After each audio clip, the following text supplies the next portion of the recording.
8h40 à Tel Aviv, merci de nous être fidèles. 5 ans après un scrutin électoral sanglant ponctué par son arrestation sous les bombes françaises, l'ancien président ivoirien Laurent Gbagbo se présente aujourd'hui devant ses juges pour l'ouverture d'un procès très attendu, le premier d'un ancien chef d'État devant la CPI. Regardez. 5 ans après son arrestation devant les caméras ivoiriennes, Laurent Gbagbo doit se présenter jeudi devant les juges de la Cour pénale internationale. L'ex-président est accusé d'avoir fomenté une campagne de violence afin de rester au pouvoir après l'élection perdue de novembre 2010.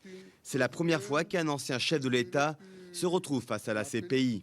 Ce procès-là a un rôle aussi éminemment pédagogique, aussi bien pour la Côte d'Ivoire, mais aussi pour l'ensemble des chefs d'État africains qui s'accrochent ici et là au pouvoir. Après 10 années au pouvoir, Laurent Gbagbo refuse en 2010 de céder sa place à l'actuel président de la Côte d'Ivoire, Alassane Ouattara, reconnu vainqueur par la communauté internationale.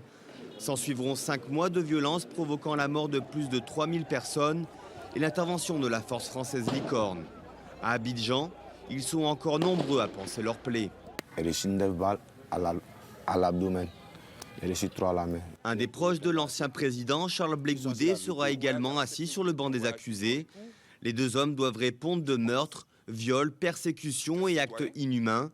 Des accusations que la défense réfute d'avance. Nous espérons que le mot justice prendra sa place dans ce procès et que la justice sera rendue de façon équitable, de façon impartiale. Le procès de Laurent Gbagbo et de Charles Blé Goudé devrait durer 3 à 4 ans. Un processus de justice crucial pour permettre à la Côte d'Ivoire de se réconcilier après une longue décennie de crise. Et pour faire le point sur cette affaire, nous sommes en ligne avec Louis Quemayou, spécialiste de l'Afrique, président du Club de la presse africaine. Bonjour Louis et merci d'accepter de répondre à nos questions. Alors plus de 100 témoins appelés à la barre au cours de ce procès, un puzzle de 5000 pièces à conviction que le procureur va tenter de former pour juger un Laurent Gbagbo particulièrement soucieux de l'image qu'il va laisser. Est-ce que ce procès, c'est aussi un procès pédagogique pour la Côte d'Ivoire et l'Afrique dans son ensemble ?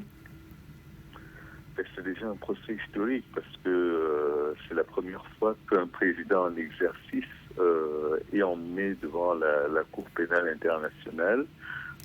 Et c'est historique également parce que juste avant l'ouverture du procès, plusieurs chefs d'État africains se sont réunis pour apporter leur soutien à Laurent Gbagbo dans ce procès, en espérant qu'il ne serait pas condamné. Parce que le véritable enjeu ici, c'est l'enjeu de la réconciliation en Côte d'Ivoire.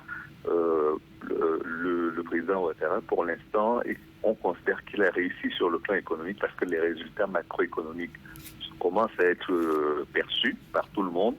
Mais sur le plan de la réconciliation, il reste quand même beaucoup de chemin à faire. Il y a l'espoir que ce procès ait une valeur d'exemple pour le continent entier ? Oui, parce que c'est la lutte contre l'impunité. L'idée ici, c'est que les régimes, les pays n'aient pas l'impression qu'on peut massacrer en paix et sans avoir à répondre de ses actes. Cela s'est vu d'ailleurs avec les processus qui sont engagés, notamment au Burkina Faso, où les militaires ont quand même beaucoup de réticence à tirer sur la foule. Donc la valeur pédagogique, elle est là aujourd'hui. Il y a une valeur d'épouvantail que porte aujourd'hui la Cour pénale internationale. Merci beaucoup Louis Quemayou, journaliste spécialiste de l'Afrique.